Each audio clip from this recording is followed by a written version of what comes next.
My fiancé delayed our wedding for his brother in prison, but meeting him face to face changed everything I believed about him. My fiancé keeps delaying our wedding plans because his brother is in prison. At that point, my fiancé and I had been together for 4 years, and we had been engaged for 7 months.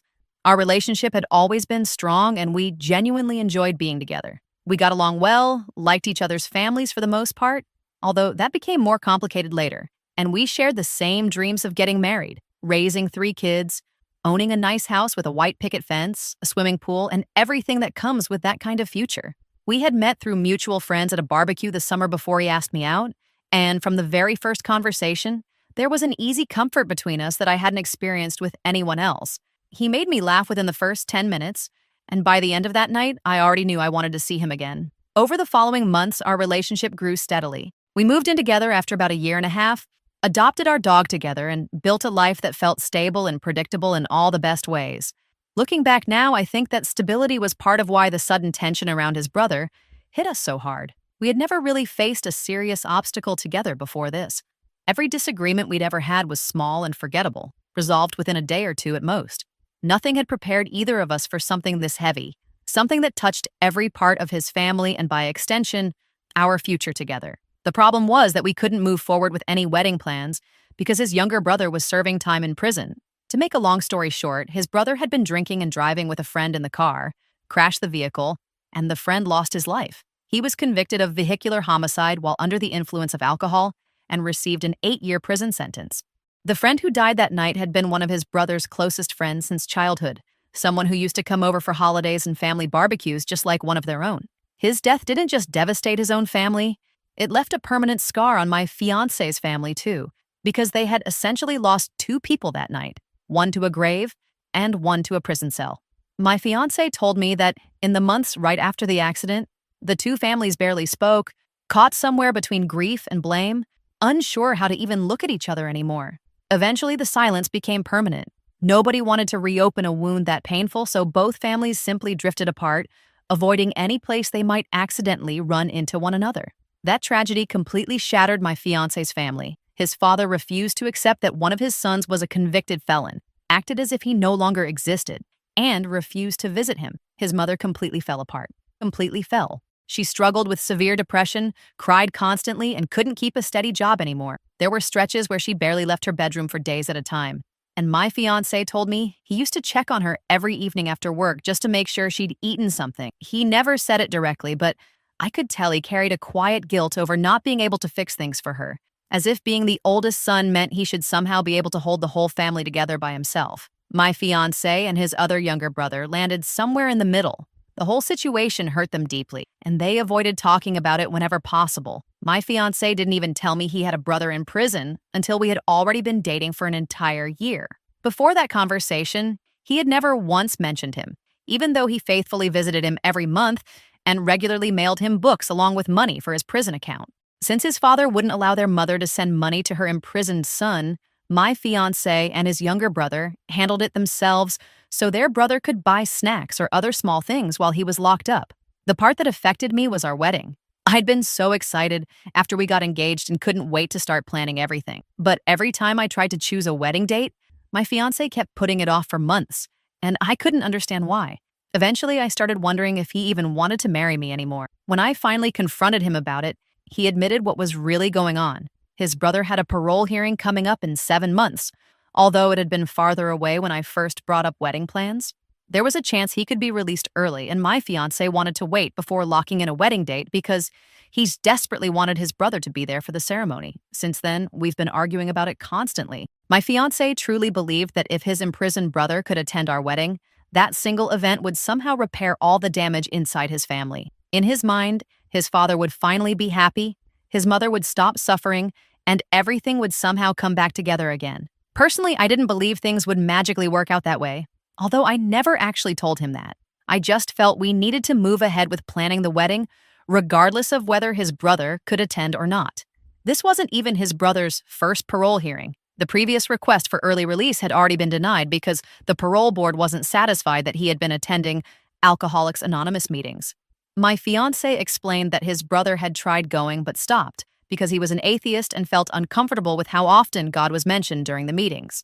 I honestly hadn't realized AA had such a strong spiritual focus because I always assumed it was simply a rehabilitation program. As far as I knew, he still wasn't attending those meetings, so I couldn't understand why the parole board would suddenly approve his release this time.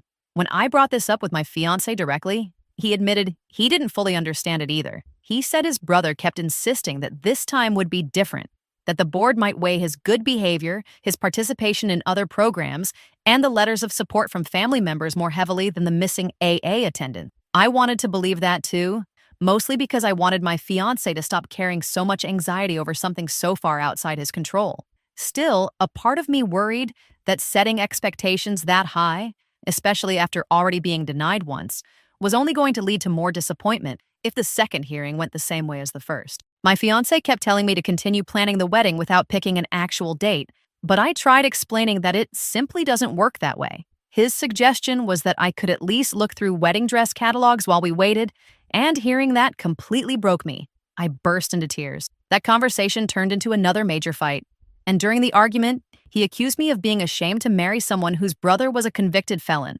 I told him that wasn't true at all, and then he asked why I had never gone with him to visit his brother in prison. Right after we got engaged, he had invited me to come meet him because his brother wanted to get to know me. I admitted honestly that the thought of going inside a prison scared me. He assured me it was perfectly safe, but I still didn't feel comfortable, so he never brought it up again after that.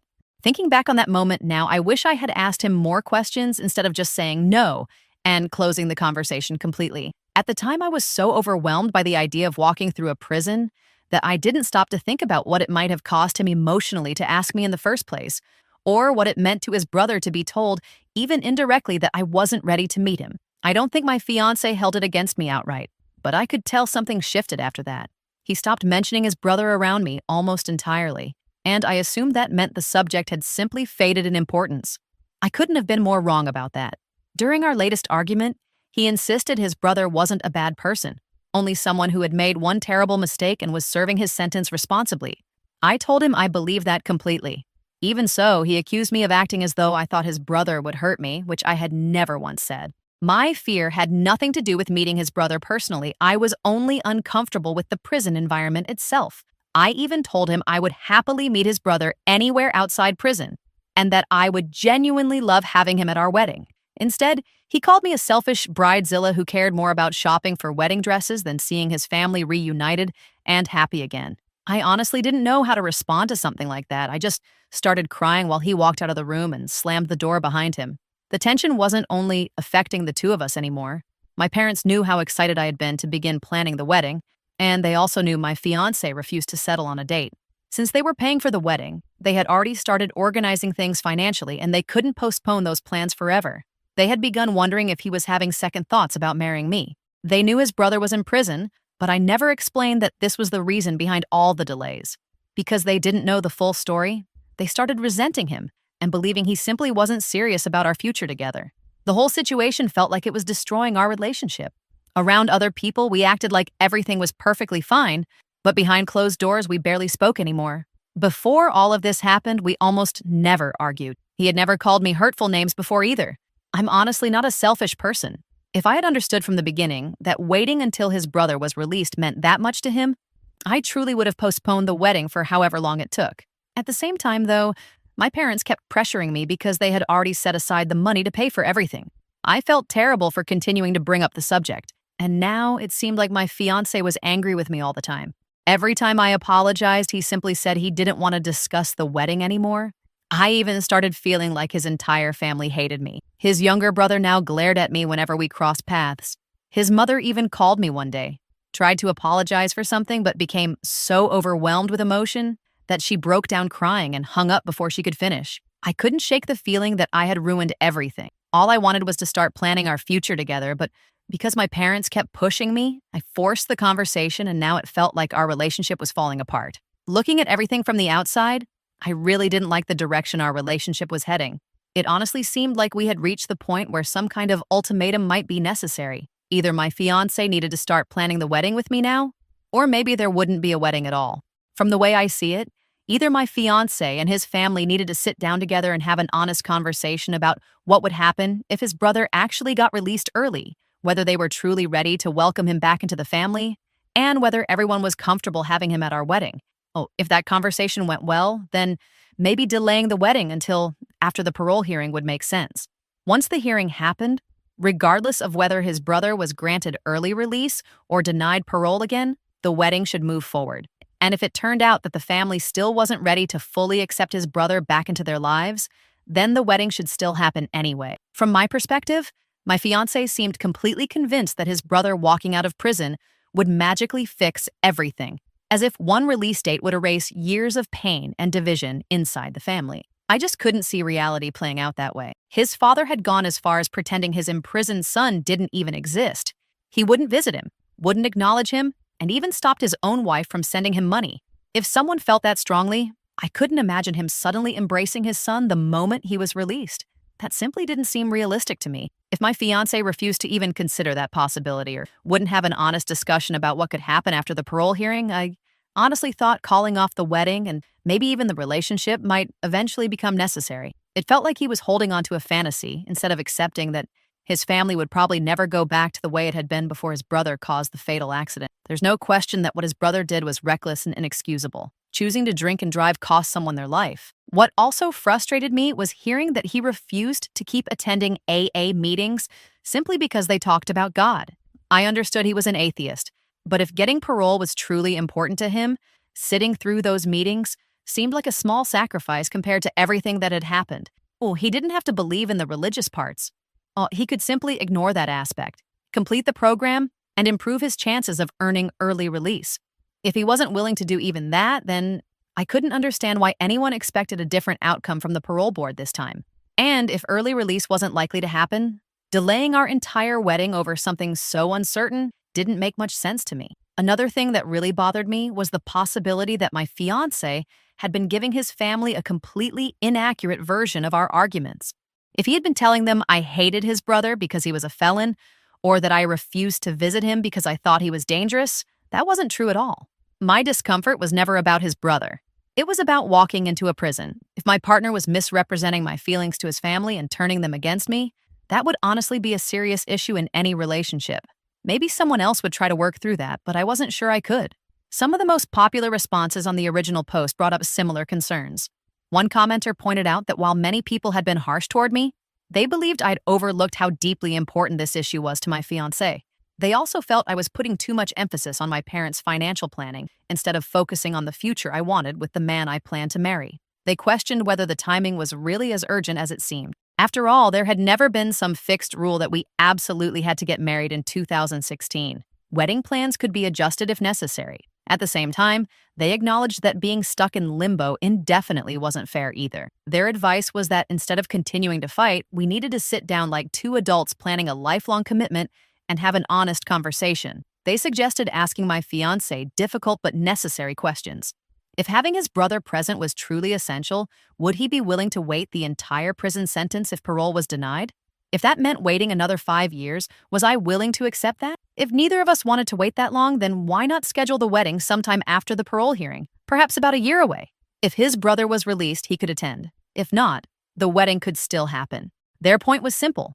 Stop arguing, start communicating, figure out exactly what each of us wanted, and see whether those goals could actually fit together, instead of acting like children throwing accusations back and forth. A different commenter added another perspective that stuck with me. They pointed out that grief doesn't always look like sadness, and that sometimes it looks exactly like what my fiancé was doing, fixating on one specific outcome, like his brother attending the wedding, as a way of regaining some sense of control after years of feeling powerless over his family's situation. They suggested that instead of only talking about logistics like dates and venues, we might need to talk about the actual grief underneath all of it. The years he'd spent watching his family fall apart while feeling like there was nothing he could do to fix it. That comment hit me harder than most of the others because it made me realize this had probably never really been about a single wedding date at all. I responded by explaining that I genuinely hadn't realized visiting his brother mattered so much to my fiancé.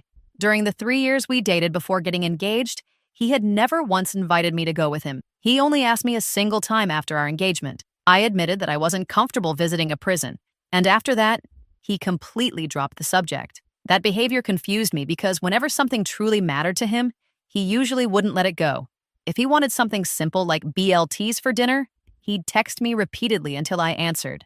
Since he only mentioned visiting his brother once, I honestly assumed it wasn't a big deal to him. I also explained that I had tried to have a calm discussion instead of starting an argument. He simply refused to choose a wedding date before the parole hearing. I asked him what our plan would be if his brother wasn't granted early release, especially since my fiancé himself had told me his brother wasn't attending AA meetings and that the parole board had already viewed that negatively during the previous hearing.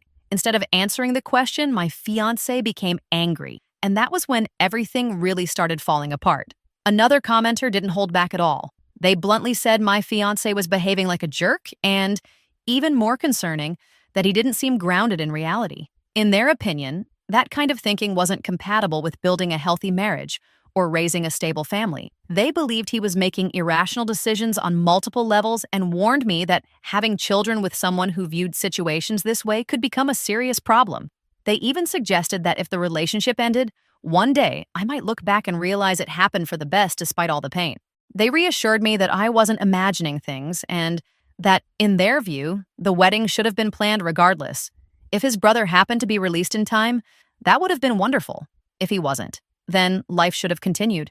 Delaying an entire wedding because someone was in prison simply didn't make sense to them. They felt the situation was so obviously unhealthy that they compared it to having to explain to someone with a black eye that domestic violence isn't acceptable. I appreciated their support, but I replied that I wasn't ready to give up on my fiancé. I knew how deeply this tragedy had wounded his entire family. Every time he spoke about his brother, the emotional pain was written all over his face. I also remembered how, during the first holiday after his brother went to prison, his father said unbelievably cruel things about him in front of the entire family. What he said shocked everyone who heard it, and honestly, it would probably shock most people reading the story too. When replying to someone else, I admitted that I wasn't blind to reality. Deep down, I believed my fiancé was fooling himself if he honestly thought his brother's release from prison would suddenly erase years of resentment and heal every broken relationship inside the family. I wasn't just making assumptions about any of this. My fiancé had told me himself that he truly believed our wedding would be the moment his father and his imprisoned brother finally repaired their relationship because they would both be there together. He honestly thought that being forced into the same room for such a happy occasion would somehow heal years of pain. I also explained that I personally wouldn't mind waiting the remaining 5 years until his brother finished his sentence, if that was what would truly make my fiancé happy. The problem wasn't me, it was my parents. There was no way they were willing to postpone the wedding for another 5 years. I also told another commenter that my fiancé and his younger brother had been sending books about IT security and computer technology to their brother in prison. He planned to enroll in community college after his release and earn an associate degree in cybersecurity, so he had been studying while he was locked up. My understanding was that our state even had programs that helped former inmates transition back into normal life by giving them temporary housing and support after release. Maybe I was being a little naive since I'd never actually met him, but I honestly didn't have a problem with him staying with us for a short time if he needed somewhere to get back on his feet. My fiancé always described his brother as a genuinely good guy whose entire life had been destroyed by one terrible decision after drinking too much after a college party. I believed him. At the time, though, we only lived in a tiny one-bedroom apartment with our dog Baxter, so his brother would probably have ended up sleeping on the couch right next to the dog. During another conversation, I admitted something else my fiancé had told me. He actually believed his brother was somehow still drinking while in prison. According to him, his brother would tell stories about life inside and occasionally make comments like, "Man, I needed a drink after that." My fiancé and his other brother had tried asking what he meant, but he refused to explain, with correctional officers standing nearby. They suspected he had somehow found a way to get homemade alcohol inside the prison, although I had absolutely no idea how something like that would even happen. Then, about a week later, everything changed. For once, I finally had a positive update. Last Sunday, I decided I couldn't let things continue the way they had been. I told my fiancé that I wanted us to sit down and talk about his brother. Up until then, we had barely spoken to each other. Whenever we were alone in our apartment, everything felt painfully quiet and awkward.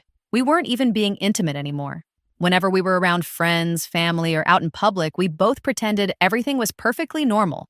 But the moment we got home, the silence returned. As soon as I mentioned wanting to discuss his brother, my fiancé immediately became defensive and started getting angry like another fight was about to begin. I stayed calm and told him I wasn't looking for another argument. I just wanted him to hear me out before reacting. He looked at me and, in an angry voice, asked if I was about to break up with him. I told him no.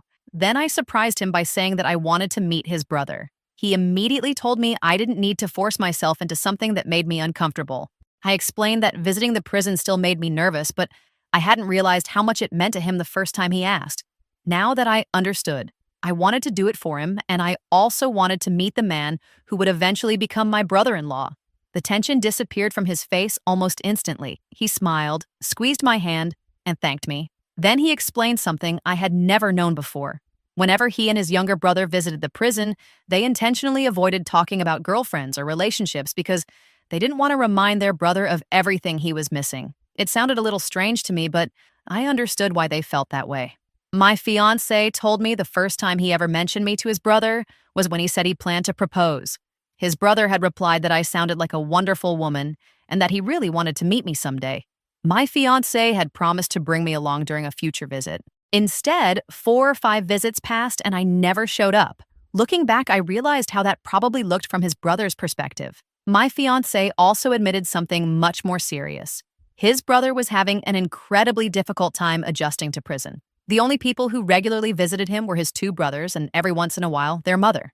Almost everyone else had disappeared from his life. Friends from high school and college acted like he didn't exist anymore. Most of the extended family never came to see him either. Only one aunt had ever visited, and instead of comforting him, she told him she would pray that he wouldn't go to hell. Since his brother was an atheist, those words hurt him deeply. Then my fiancé shared something that honestly scared me. He admitted that his brother had made comments suggesting he didn't want to live anymore, and he was terrified that if parole was denied again, his brother might actually try to hurt himself. That's when I finally understood why my refusal to visit had affected my fiancé so much. He had hoped I could become a new member of the family who accepted his brother instead of rejecting him because of his past.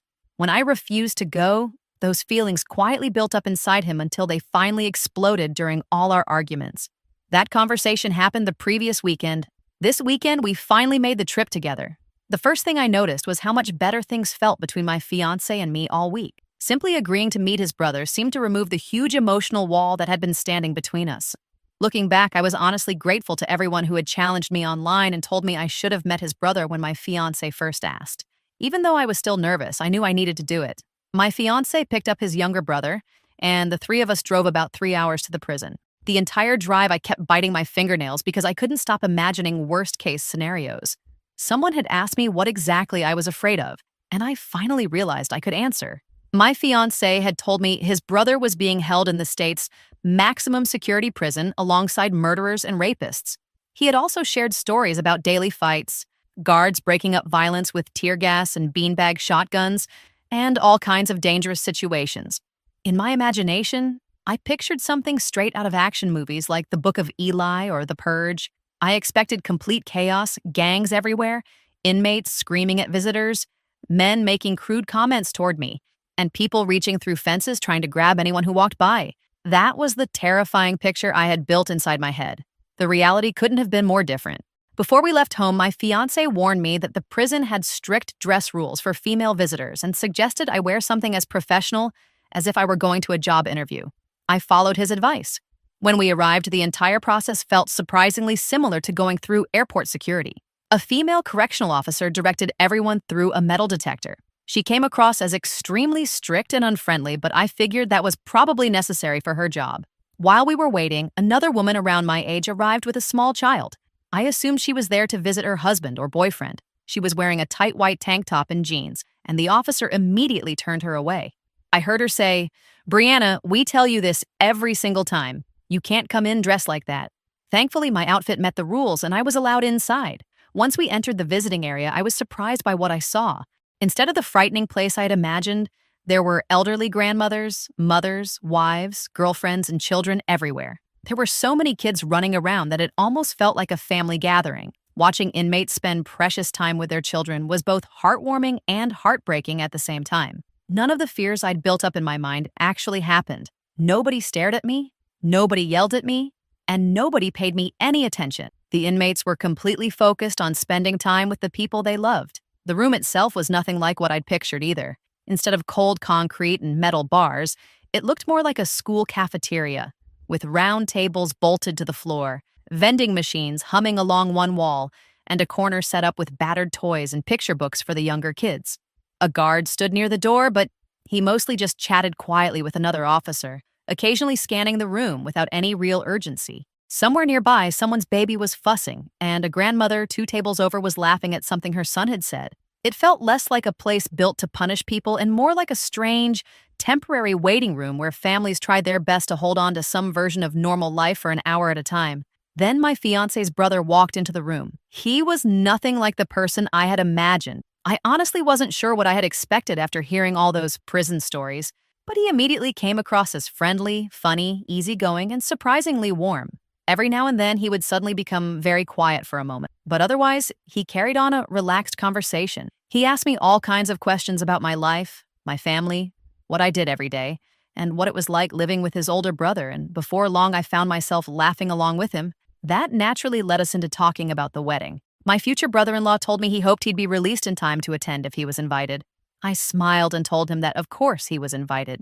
I also explained that we had been holding off on making final wedding plans because we were waiting to see what happened with his parole hearing in March. He thanked me for that, but then admitted he honestly didn't think he was going to get out early.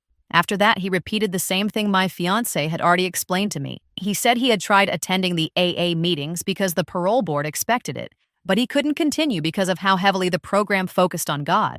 From his perspective, it didn't seem fair that a government institution would base part of his parole decision on participation in a program that felt openly religious. I understood why he felt that way. Then I looked at him and said that, regardless of what happened with parole, I thought we should stop putting our lives on hold. We needed to start planning our wedding, and if he couldn't be there, then we'd celebrate together once he was finally home. My fiancé looked over at me with the biggest smile, and I immediately felt tears welling up in my eyes. Without thinking, I wrapped my arms around both of them. The conversation became much lighter after that.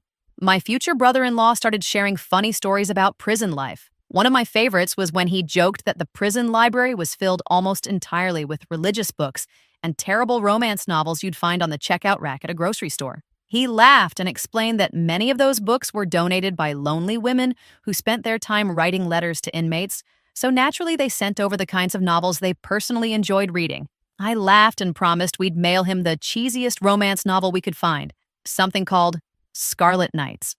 He looked completely confused and asked, "What's that?" And we all started laughing together. Eventually, visiting hours came to an end, and it was time to say goodbye. That's when I completely lost it and started crying. I grew up with sisters, so I'd never really witnessed the kind of bond brothers could share. Watching the three of them hug each other before saying goodbye was incredibly emotional. It was obvious how much they loved one another, and how deeply every one of them had been hurt by everything that had happened. Before the guards took him away, my future brother-in-law hugged me too. He asked me to come visit again sometime, and joked that I was much nicer to look at than either of his brothers. I laughed and told him I definitely would. In that moment, I genuinely felt sorry for him. Just seconds earlier, the four of us had been sitting together talking like any ordinary family. Then the officers escorted him back behind the chain-link barriers while the three of us simply walked out the front doors and back into the outside world. The contrast between his reality and ours hit me harder than I expected. One moment we were all equals around a table, and the next he was returning to a cage while we drove home with complete freedom. On the drive back, my fiancé told me that if his brother didn't want us delaying our lives, then we weren't going to wait anymore. That settled everything. Our relationship finally felt normal again, even though my future brother-in-law was still in prison. Things between my fiancé and me had completely changed for the better. Looking back, I realized some of the comments I'd received online had felt pretty harsh at the time, but maybe that tough love was exactly what I needed. In the end, everything worked out much better than I expected, and I was genuinely thankful to everyone who had pushed me to see things differently. Looking at the situation afterward, I still thought his brother seemed like a genuinely decent person, based on everything I had seen during our visit.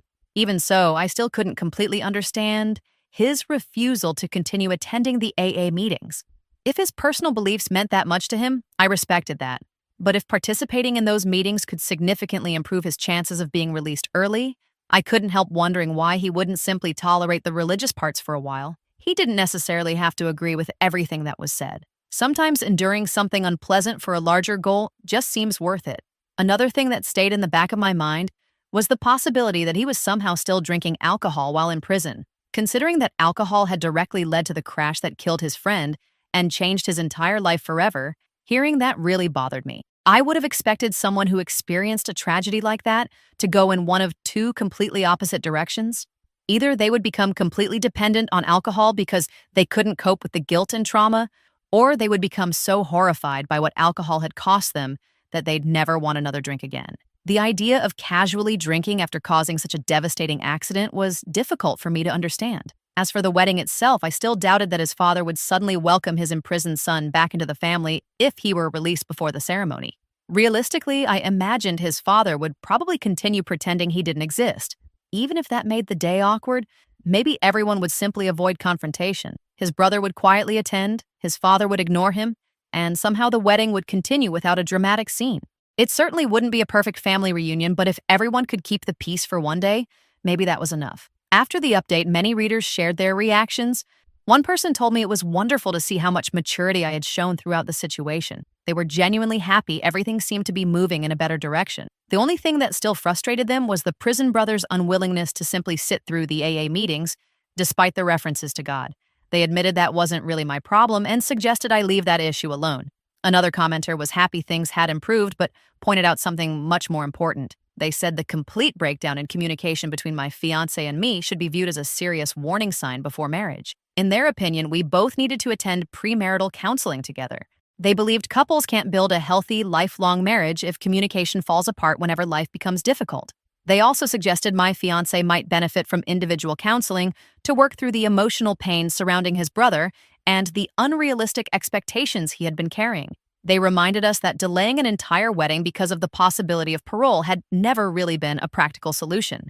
If something so obvious had caused such a complete emotional shutdown between us, then we owed it to ourselves to build stronger communication skills before getting married. With those tools, they believed our marriage would have a much better chance of lasting. Reading through all of that advice again, after everything had settled down, I realized how right most of it actually was. We did end up scheduling a few sessions with a counselor before setting our final wedding date, not because we were in crisis anymore, but because we both wanted to make sure we had better tools for the next time something difficult came up, and I have no doubt something eventually will. My fiancé and I still visit his brother together now, usually once a month, and it no longer feels like something to dread. If anything, it's become one of the more meaningful parts of our relationship. A reminder that family isn't only made up of the easy, comfortable moments, but also the hard ones you choose to show up for anyway. Whatever happens with the next parole hearing, I know now that we'll face it together instead of letting it quietly tear us apart the way it almost did before. And that was the end of the story. Thanks for following along, and I'll see you again next time.